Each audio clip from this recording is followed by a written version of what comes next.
Masih dari Kabupaten Musi Banyuasin, saat ini pemerintah daerah, kepolisian, serta TNI sedang gencar melakukan penertiban sumur minyak ilegal. Setelah itu nantinya sumur minyak ilegal tersebut akan dilegalkan dengan dibuat payung hukum.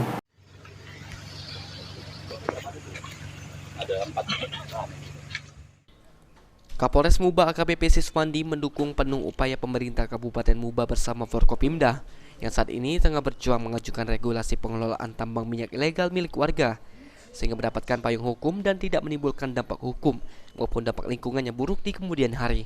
Siswandi berharap agar warga dapat bersabar serta menahan diri untuk tidak melakukan penambangan secara ilegal selagi regulasi tersebut masih dalam proses pengajuan ke pemerintah pusat, yaitu ke Kementerian ESDM RI.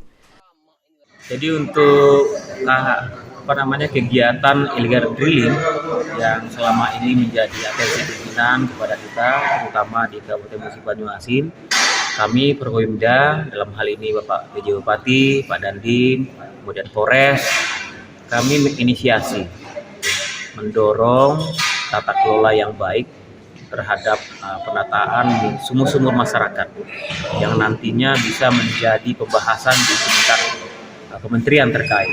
Alhamdulillah ini kita akan lakukan pemaparan ya kepada Bapak Gubernur dan Forkopimda Provinsi yang dalam waktu dekat akan kita gelar, dan mudah-mudahan nanti ada masukan, saran dari pejabat terkait untuk penyempurnaan tata kelola ini, sehingga dalam waktu dekat kita harapkan semuanya, masyarakat Muba harapkan semuanya agar ini bisa terrealisasi dengan payung hukum yang ada, sehingga legalitas daripada illegal drilling ini bisa memberikan pengharapan yang luar biasa bagi masyarakat untuk bisa mengelola ini dengan baik.